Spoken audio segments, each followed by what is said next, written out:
Hey, how's it going, everyone? Hope you had a lovely weekend. I've just got back from holiday where I've had a lovely time away, and I've learned that I somehow have the innate ability to hunt down anime clothing while I'm away. As you can see, picked up a lovely hoodie and a couple of t-shirts for One Piece, which I was very happy about. But nevertheless, I was happy to get back and talk about this chapter because my goodness, Oda is really ramping it up. We have a continuation of what is happening on Hachinosu. So, chapter 1081, Kuzan, the 10th captain of the Blackbeard pirates. So, we kind of knew this a couple of chapters ago when we saw him in the flashbacks with Koby. However, we're now getting a full confirmation from Oda to really just state that Kuzan is on Blackbeard's side for the time being.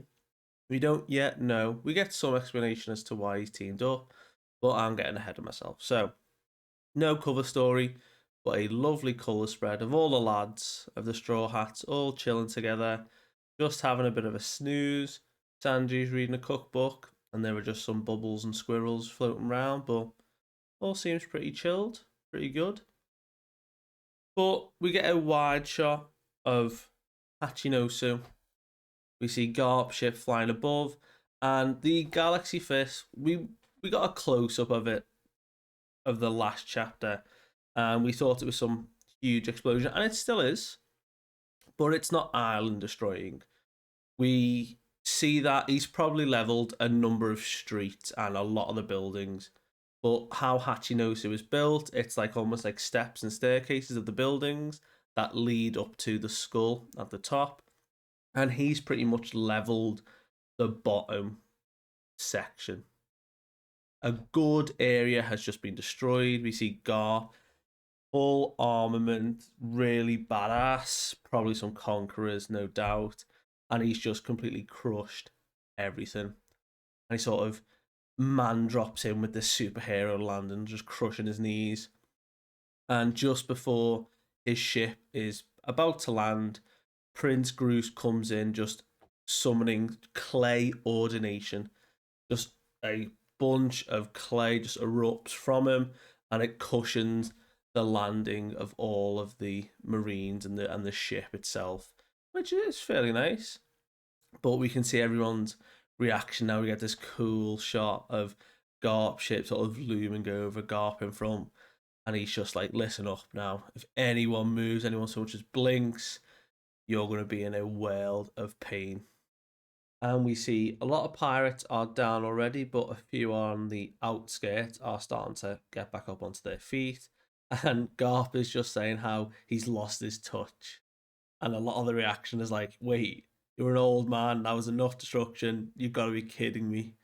But Koby and Hibari have found their way through the debris and past all the pirates and reunite up with Garp. And we see Helmeppo and Tashigi's reaction. And we get Prince Groose and Kujaku, who we were introduced to in the last chapter, conversing about how they have such a nice relationship, that Garp is like a naughty boy. The relationship between him and Koby is actually really wholesome and cute, regardless of what other people say. And Prince Groose sort of loves the little goad from Garp to say he's just called Koby the future of the Marines, and he's not going to let him get ahead. So he's got that little like brotherly rivalry to it. But tons of people are rejoicing that Koby's safe, that he's fine. And even Koby himself is like, wow, even non sword members are here. This was like all to come and get him. And just as Hibari is saying, look, it's not safe. You keep running with these shackles. You're going to be in danger. We just see a flash from Garp's eye and a beautiful shot of Koby running and Hibari just frozen behind, and just all this like steam of ice coming off her. And as she goes to fall, Koby catches her. We see everyone sort of grimace as Kuzan appears. and everyone's like, what are you doing? Sort of Garp's like, hurry up and unfreeze Hibari now. Koby is like panicked, and then all the pirates jump in saying, yeah, we're fine.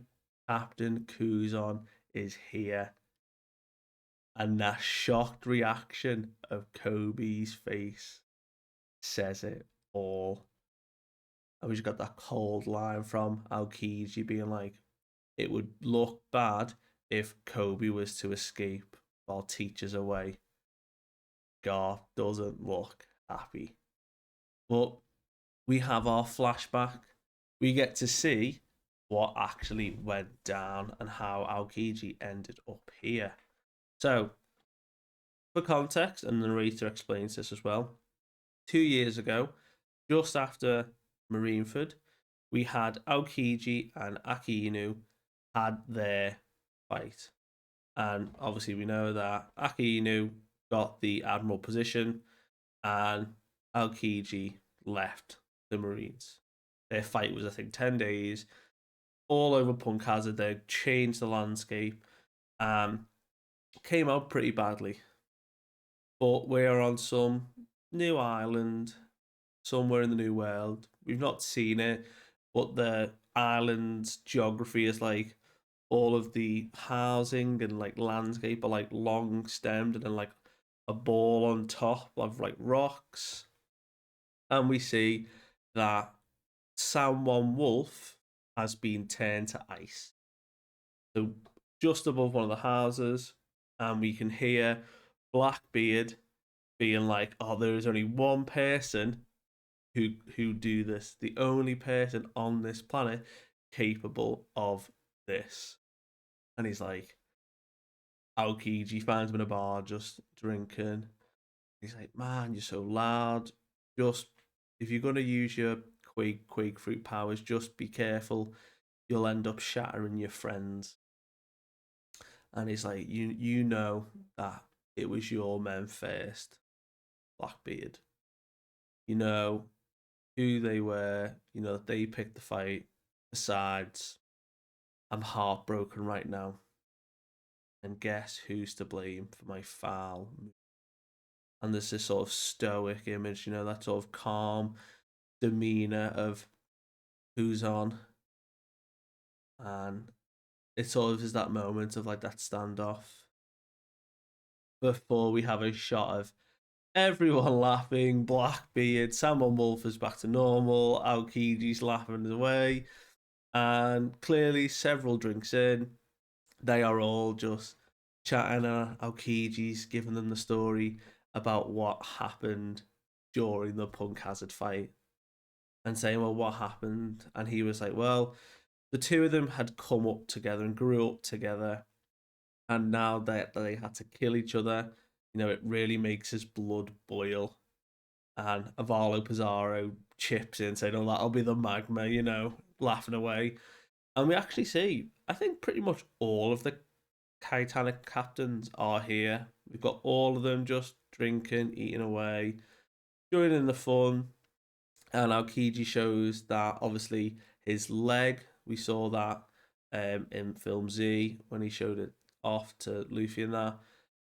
His leg is now ice. His whole leg was destroyed, and they were saying, "Well, did any of Aokini's like his arm? Did you tear his arm off?" And he was saying no, but he's pretty banged up from it. So we don't actually know yet what injuries Akainu has sustained. Could almost be like an all might like gut, just a whole load of his stomach's just being completely destroyed. We don't actually know yet, but we know he's still got his limbs. And we have Katarina Davon jumping in saying, well, do you reckon that Aokiji knows who the man marked by flames is? Where he is? And even Aokiji's like, marked by flames? No idea what you're talking about. And Jesus Burgess is like, well, we have the super rare red poneglyphs, the 4 poneglyphs that lead to the One Piece. Kaido and Big Mom each have one. And obviously, at the time, Blackbeard isn't aware of this and says that there are 2 up for grabs, but no one knows their whereabouts. We know of one being on Zoe, hidden. So the Straw Hats got to that first. However, we are aware that Law and, well, it's whether they gave Law and Kid after they left Wano that Zoe poneglyph, because they exchanged them. They said, you know, they fought during the Wano fight, the raid. They all got Kaido's poneglyph as a sort of reward. So whether they gave them Zoe's is still not sure, but we know of 3 at least. So Blackbeard currently doesn't know that Zoe 1 exists, but their main focus is this one, that a poneglyph is in the possession of a man marked by flames. And then Kuzan, as he's just drinking away, is like, wait, you mean me? Because he's just all burnt and scarred. And Vasco Shot's like, you've just been scarred recently. Like, we're talking about some guy who's been going for years. And he's like, oh, well, Lafitte goes on to explain this is our like first clue, our first hint as to who this man is. And we get that this man, this legend, sails around on a pitch black ship. And if anyone gets close to it, they are swallowed up by a giant whale pool. And Lafitte hypothesizes that it may very well be a devil fruit of power. So we know it can't be on Elbaf. We know it's not in Shanks' territory. So if we do end up hopefully on Elbaf, which we should, they're not going to find it there. It seems that this poneglyph is either really well hidden, and this man knows the location of it, or this man is moving around with it. He is sailing around and is that formidable that he just protects it himself, or him and his crew. We don't yet know. But to just summon whale pools to destroy ships would be Dragon. We know Dragon's got some weather-based ability. Comes in with storms. He could be marked by flames. But Shiryu hypothesizes as well that it could very well be a member of the government. And this is such a clever idea from him. He was saying that, you know, they're hardly angels. They're always up to no good. I wouldn't be surprised if they had one for themselves, because it would be the surefire way that no one would ever claim the One Piece. And that is such a fascinating idea to present. That of these 4 stones that these pirates that the emperors know about and the people that sail this far into the new world are aware of, why wouldn't the government want to try and get one for themselves? We know the stones can't be destroyed yet anyway. Why would the government not want to try and keep just one of them hidden? Because it would make sure no one would ever find where the One Piece was. But Aokiji goes on to explain that, you know what, they hold nothing but bitter memories for me. But the ones you're talking about, I have never seen one, a red one at least. For the ones he saw on Hohara, which are just your normal ones that we see. And he says when he thinks back of his dear friend that stood against the government and the traumatized eyes of a little girl, and he had to take fate into his own hands. He was really sort of spiraling with this sob story, and even Lafitte's like, oh, what's he going on about here? And he says, well, what are we going to do? Do we want to steal his devil fruit? You know, it actually could be very useful. And Kuzan's like, I can hear you. Do you want to be sent back to the Ice Age? I know you're hunting devil fruit. If you want to try and take mine, bring it on. And Blackbeard's like, whoa, hold up. No, my friend is being an idiot. I wasn't planning on doing that. In fact, and we can see a shot of a few of them just sort of frozen during Aokiji getting ready to sort of hold his own. And Blackbeard's like, I want you to join my crew. Yeah. And everyone's like, are you crazy? And he's like, you're out of a job. Yeah, you've got no other prospects. You're just going around drinking. The Guardians of Justice dumped you. So what are you gonna do next? You know, I live by a different definition of justice. And even he's like, do you really think a couple of drinks is gonna win me over? Don't be an idiot. I'm not gonna join pirates. And it's like, oh, you got the pirates all wrong, yeah. We're not just a merry bunch. We don't just go around, raiding and drinking and pillaging. We all profit from our own agenda. That's what makes us pirates.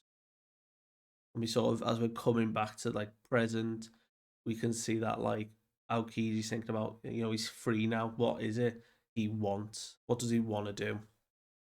And we can see Garp now saying, you better unfreeze Habari and just let us take Koby, get your ass back in uniform. And this is when we get our title card to confirm 10th captain of the Blackbeard pirate Kuzan. And there he is, getting ready. He looks so badass in his stance. And he's saying, like, Garp, you're a director as ever. You haven't lost your touch, but I'm living life on my own terms now. And he freezes Garp in a sort of ice ball, like a capsule. And he says, your number one prodigy versus your new favorite. Can you kill one to save the other?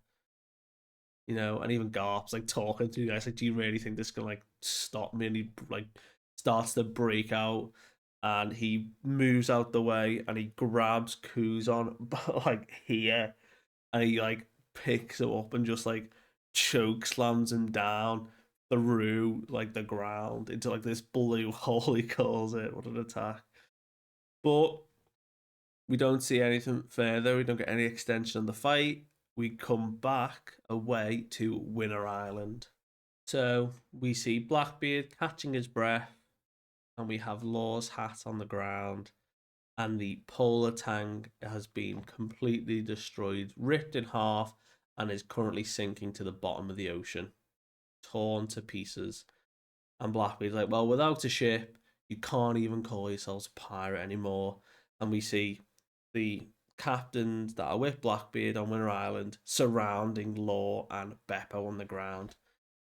And he's saying, the owners of the 100 hearts that you stole at the Rocky Port to become the warlord, they're still alive. They were a part of my crew. And if I bring back your heart, we'll have a toast. And we sort of have Beppo's thoughts currently racing through his mind about something Chopper's given him. Something that might work out, he can't guarantee, but it's his last ditch effort to try. And Blackbeard starts to gloat, saying, well, what are we going to do now with the op fruit? Should we sell it? Should we use it? And he questions Law, saying, how about you use it to make me immortal? So Blackbeard knows the ins and outs of this op fruit, and he hasn't stolen it yet. He's given the ultimatum before stealing it, whether Law will make him immortal. And out of the depths of injury we have Beppo getting fully enraged and becomes full Sulong, absolutely jacked, and he just swipes towards Blackbeard, Van Auger, Burgess, and he is huge, and he knocks them all back, and as Blackbeard's recoiling, they're like, wait, he's just gone Sulong, there's no moon out, how is this even possible? And he throws a giant rock at them all and just sort of scatters them, and he grabs Law and makes an escape. He bolts and he jumps out into sea away from Winter Island, and Law is saying that they need to go back. We can't abandon the crew. And Beppo's like, you know what? We have come through a lot. We have gone through that whole fight. We've come from the north. We know how to survive. We will always survive. None of us will let it end here. And his thoughts are, that Beppo is thinking about they've overcome so much. Don't dare die, Captain, please don't die. And he's got Law on his back. And we have the narrator saying that on this day, the Heart Pirates, led by Trafalgar Law, were soundly defeated. And that is where our chapter ends. No break next week, so I'm assuming we'll get some continuation back on Egghead. But we've now had Kid Pirates destroyed. We've now got the Heart Pirates have been destroyed. We know Laura's survived. We don't yet know Kid's condition, but Laura's still got Op fruit. He's made it out. Beppo is swimming away to safety, hopefully. So that's them done for the time being. Or the only fate left is now our Egghead incident. So back to back, we've got a lot going on currently, but it's certainly going to be interesting to see how it ends. Anyway, thank you for tuning in. I will catch you next time.